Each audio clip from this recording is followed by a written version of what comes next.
Hello, welcome to competitive crack. ഞാൻ ആതിര അർച്ചന.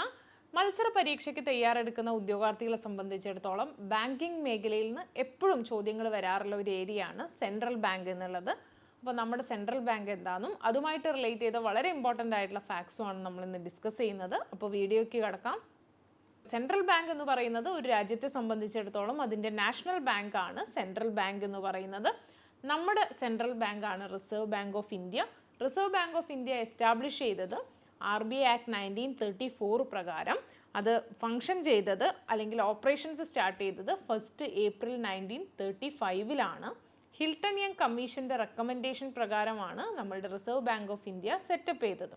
ഇതൊക്കെ reserve ബാങ്കുമായിട്ട് ബന്ധപ്പെട്ട വളരെ പ്രാഥമികമായിട്ടുള്ള ഇൻഫോർമേഷൻസ് ആണ്. നമ്മുടെ ബാങ്കേഴ്സ് ബാങ്ക് എന്നറിയപ്പെടുന്ന ബാങ്കാണ് റിസർവ് ബാങ്ക് ഓഫ് ഇന്ത്യ എന്ന് പറയുന്നത്. റിസർവ് ബാങ്കിനെ സംബന്ധിച്ചിടത്തോളം അതിൻ്റെ ഫസ്റ്റ് ഗവർണർ എപ്പോഴും ചോദിക്കാറുണ്ട്, ഓസ്ബോൺ ആർക്കൽ സ്മിത്ത് ആണ്. ഓസ്ബോൺ സ്മിത്ത് അല്ലെങ്കിൽ ഓസ്ബോൺ ആർക്കൽ സ്മിത്ത് ആണ് അതിൻ്റെ ഫസ്റ്റ് ഗവർണർ എന്ന് പറയുന്നത്. ഫസ്റ്റ് വിമൻ ഡെപ്യൂട്ടി ഗവർണർ എന്ന് പറയുന്നത് KJ ഉദ്ദേശിയാണ്.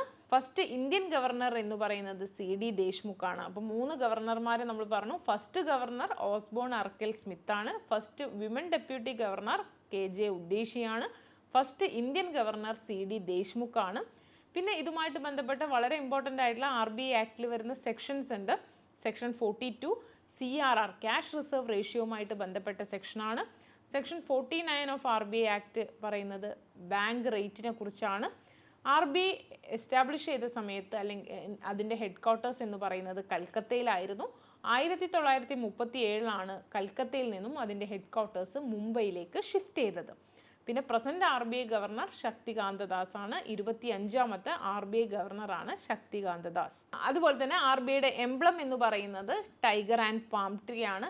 ലോഗോ ഇൻസ്പയർഡ് ചെയ്തത് ഈസ്റ്റ് ഇന്ത്യ കമ്പനി ഡബിൾമോറിൻ്റെ ലോഗോയിൽ നിന്നാണ് നമ്മളുടെ ലോഗോ എടുത്തിട്ടുള്ളത്. പിന്നെ RBIയുടെ ബ്രാഞ്ച് ലൊക്കേറ്റ് ചെയ്യുന്നത് കൊച്ചിയിലും തിരുവനന്തപുരത്തുമാണ്. RBI ബാങ്കിങ് ഫങ്ഷൻസൊക്കെ RBI ഇന്ന് ചെയ്യുന്ന ഫങ്ഷൻസൊക്കെ പെർഫോം ചെയ്യുന്നത് ബോർഡ് ഓഫ് ഫൈനാൻഷ്യൽ സൂപ്പർവിഷൻ്റെ ഗൈഡൻസ് പ്രകാരമാണ്. അതായത് ബോർഡ് ഓഫ് ഫൈനാൻഷ്യൽ സൂപ്പർവിഷൻ്റെ ഗൈഡൻസ് പ്രകാരമാണ് RBI അതിൻ്റെ ഫങ്ഷൻസൊക്കെ ചെയ്യുന്നത്. അപ്പോൾ ഇതാണ് RBIയുമായിട്ട് ബന്ധപ്പെട്ട വളരെ ബേസിക് ആയിട്ടുള്ള കാര്യങ്ങൾ. നമ്മളുടെ CSEBയുടെയും JCIയുടെയും എക്സാം നമുക്ക് കുറച്ച് ഡേയ്സിനകം വരികയാണ്. അപ്പോൾ ഈ JCIയുടെ എക്സാം ഉള്ളതുകൊണ്ട് തന്നെ CSEBക്ക് അധികം കോൺസെൻട്രേറ്റ് ചെയ്യാത്ത ഉദ്യോഗാർത്ഥികൾ ഉണ്ടായിരിക്കും. പക്ഷേ CSEB എക്സാമും നമുക്ക് JCIയുടെ പോലെ തന്നെ പ്രധാനം ഉള്ള ഒരു എക്സാമാണ്. അപ്പോൾ ഈ CSEB എക്സാമിന് നിങ്ങളുടെ പഠനം എവിടെ വരെ എത്തി, നിങ്ങൾക്ക് എന്തൊക്കെയാണ് വീക്ക് പോയിൻറ്റ്സ്, ഇനി എങ്ങനെയൊക്കെ ഇമ്പ്രൂവ് ചെയ്യണം, അങ്ങനെയൊക്കെയുള്ള കാര്യങ്ങൾ നിങ്ങൾക്ക് സ്വയം ഒന്ന് ഇവാലുവേറ്റ് ചെയ്യാൻ വേണ്ടിയിട്ട് കോമ്പറ്റേറ്റീവ് ക്രാക്കറിൻ്റെ നേതൃത്വത്തിൽ ഒരു മോക്ക് ടെസ്റ്റ് നമ്മൾ കണ്ടക്ട് ചെയ്യുകയാണ്. നിങ്ങളുടെ പഠന നിലവാരം ഇപ്പോൾ നിങ്ങൾ എവിടെ നിൽക്കുന്നു എന്നൊക്കെ നിങ്ങൾക്ക് ആ ഒരു മോക്ക് ടെസ്റ്റിൽ പാർട്ടിസിപ്പേറ്റ് ചെയ്താൽ നിങ്ങൾക്ക് മനസ്സിലാവും. അപ്പോൾ ജൂലൈ 16 വൈകുന്നേരം 5 മണി മുതൽ ജൂലൈ 19 വൈകുന്നേരം 5 മണി വരെ നിങ്ങൾക്ക് ഈ മോക്ക് ടെസ്റ്റ് അറ്റൻഡ് ചെയ്യാം.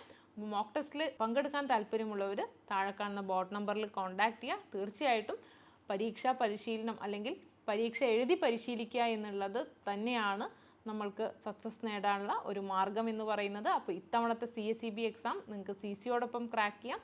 നമ്മുടെ കോഴ്സിലും അതുപോലെ തന്നെ മോക്ക് ടെസ്റ്റിലും ജോയിൻ ചെയ്യാം. താങ്ക്